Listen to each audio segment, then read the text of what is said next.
Ladies and gentlemen, boys and girls, the creatures of the night will be on the prowl.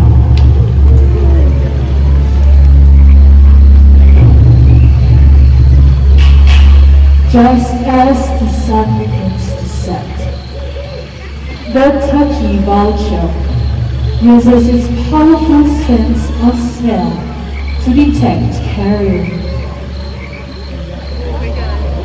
This powerful adaptation is unusual in other avian species.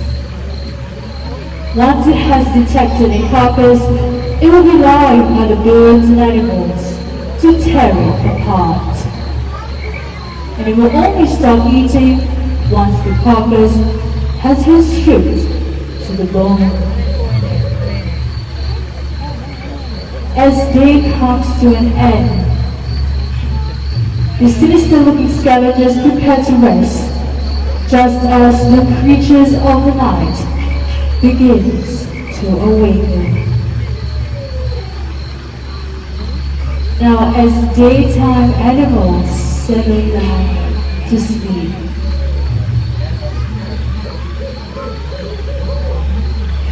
the forest comes to life. Hidden amongst the shadows, nocturnal animals emerge from the dark silhouettes of the forest. With a body striped to provide perfect camouflage, a fishing cat appears along the riverbank. These cats love to swim and dive underwater, and they wear a layer of fur so dense their water cannot penetrate it. It's in fact this layer of fur that keeps them warm and dry, even in chilly waters. Fishing cats are rapidly disappearing due to poaching and habitat loss. They deserve our protection before these quiet hunters disappear forever.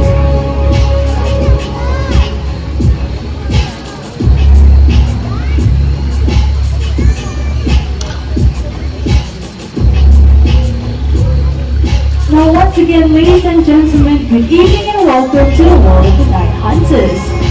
I have often been asked, how do nocturnal animals survive? Well, all night creatures have their own unique adaptations for survival in the forest.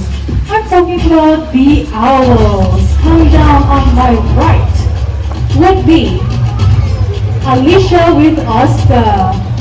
Oscar here is a Eurasian eagle owl, also, and as the name suggests, they can be found in Europe as well as some parts of Asia. They're one of the largest species of owls found in the world. Now, if you heard some cherries on my left, coming down with Magitra is Bulan. Bulan is a Malay fish owl, also known as a bucky fish owl.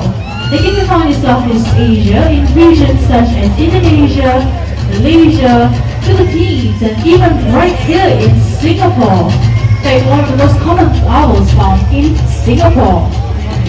Now, who would believe me if I say that owls are one of the quietest raptors when it comes to their flight? Who believes me when I say owls are quiet when they fly?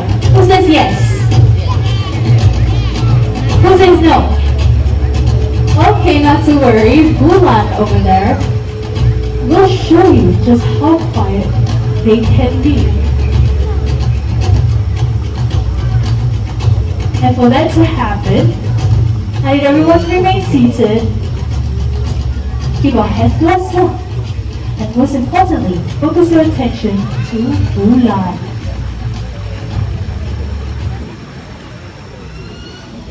Alright, Bulan, whenever you're ready.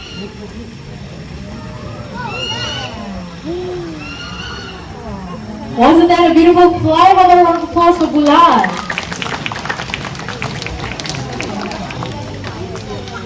Now, did you notice that when Bulan flew across your head, the wings didn't make any sound at all? Just the mouth? Now this is possible because owls, they have softened edges on their wingtips which allows them to glide over fields and meadows, silently without their prey detecting them. And that allows them to actually catch a running mouse in total darkness, in total quietness. Beautiful flight back to the trainer. Let's say thank you to Fabio together with Bulan. Now I did not forget about our lovely Oscar here. Oscar's going to show us another unique adaptation of the owls. But before that, let me set up this stage for Oscar. Now as Oscar gets comfortable on this perch, I'd like to ask you guys a question. It's relatively known that owls can rotate their heads. Can you please switch off your flashlight? But to how many degrees do you guys think an owl can rotate their heads? Any guesses? Just shout your answers. 270, how about this side? 360, 120? 180. Okay, I'm not going to deflect this set. How about over here? Just shout your answers, don't you raise your hand. Anything? 270. Oh, over here. 270. Alright, let me just tell you guys, 360 degrees is actually a full circle. The owl's head might just pop off. So, the correct answer is 270, so applause to you guys who guessed it correctly. And you might be wondering how and why. I'm going to tell you a little bit later on. For now, I'm going to stop talking and let Oscar show you how it's done. Take it away, Alicia. Following around 270 degrees. I think that was a bit too fast, right? Do you guys want to see it one more time? Let's do it one more time. Following around 270 degrees. Very impressive indeed. Now you guys might be wondering, why do owls need to rotate their heads, right? Now this is because, unlike you and I, owls cannot move or roll their eyes up and down or left and right. So this is why they have to rotate their heads 270 degrees to look around their surroundings. And they are able to do that because they have twice the amount of neck vertebrae than us humans. We only have 7, and these owls have an impressive number of 14 neck vertebrae. And as you saw a glimpse just now, Eurasian eagle owl's wingspan can go up to 6 feet in length, which is about an average height of a human man. And also another unique fact is that Oscar here is about 2.1 kilograms, so you can imagine how strong our trainer is. Now let's say thank you to Oscar with Alicia.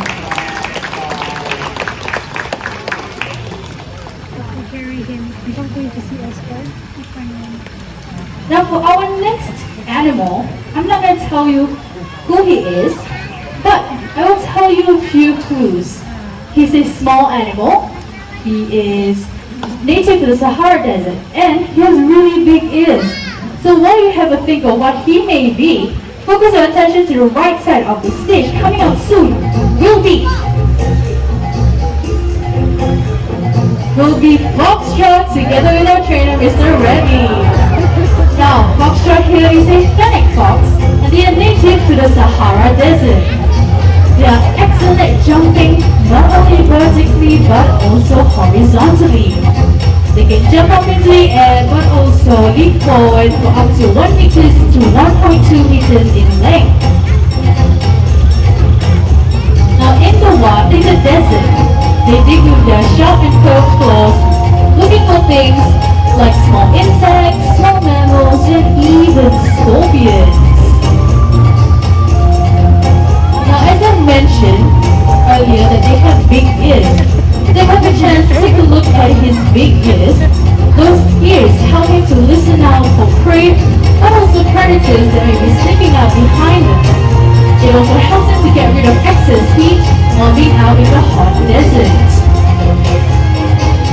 Now if you have a chance to take a look at his feet, the fur on his feet helps him to keep him warm during the cold nights and protect his feet from the hot sand. Looks like they're ready to go home. Let's say goodbye, Foxtrot. Now, do not be fooled by Foxtrot's size. He's actually a full-grown adult, but he will stay cute forever. For our next segment, please remain seated and keep your mask on because we will be staying in the African continent.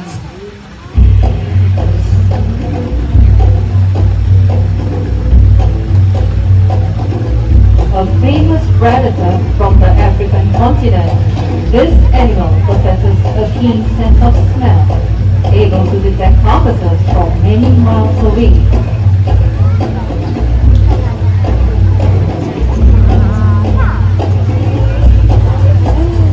The largest of the hyena species, this is the spotted hyena. They have powerful jaws able to crush bones, even those of elephants.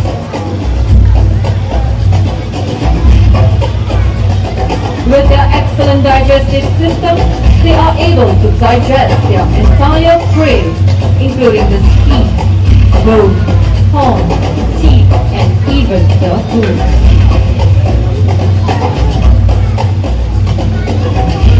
Spotted hyenas are very vocal, producing different types of sound, which includes grunts, yells, and even the laugh, giving them the name, the laughing hyenas.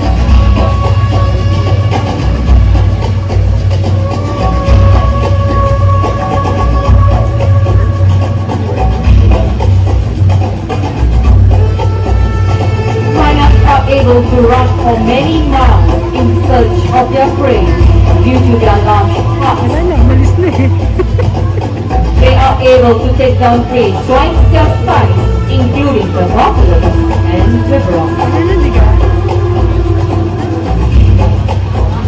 People often mistake hyenas to be from the canine family due to their dog-like features, but in fact, they are more closely related to the cats. Talking about cats, coming up next from the grasslands of Africa, we have our very own serval. Keep your eyes in the exhibit. In a while, we'll be joined by our really beautiful, slender-looking. Okay, this is not the slender-looking serval I was talking about. This is our trainer for tonight. This is Darren. He's not very slender. Servals resemble miniature cheetahs except for their relatively shorter tail. And joining us gracefully would be Shami, our serval for tonight.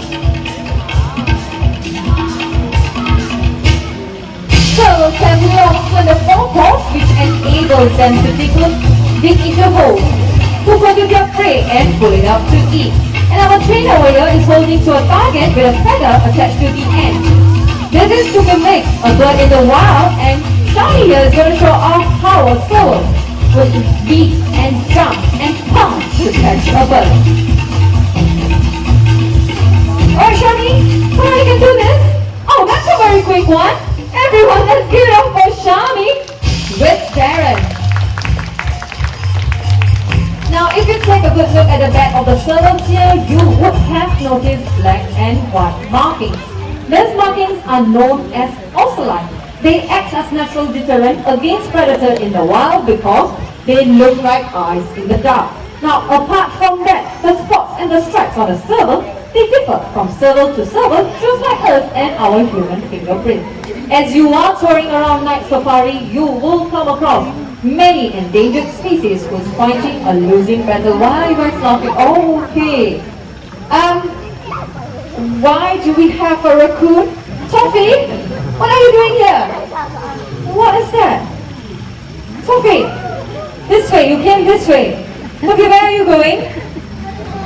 It's just like a walking cotton candy. Okay. Oh no, Toffee, why did you do that? Toffee. Okay everyone, this is raccoon. He's just a common white raccoon, Toffee. Raccoons have dexterous paws, which means they are very, very skillful with their paws. And Toffee here is going to show how easy is it for him to actually open the bottle. Look at that, that was so easy for him. Right, Toffee? Many of you might have seen or heard raccoons washing their food. This is not entirely true. Their paws get extra sensitive when it's wet, giving them better understanding of what they are holding to. If you missed that size, you must go to an upgraded size over there. And look at that. Wow. Also, Toffee here is not albinos. Albinos have red eyes, and if you have a good chance to see Toffee's eyes, it's really beautiful brown eyes. Toffee, do you want to say hi? Yeah, you see everyone is saying hi, Toffee. No, you're just going to ignore them and eat. Okay, how rude, Toffee. Come on, Toffee. Be nice.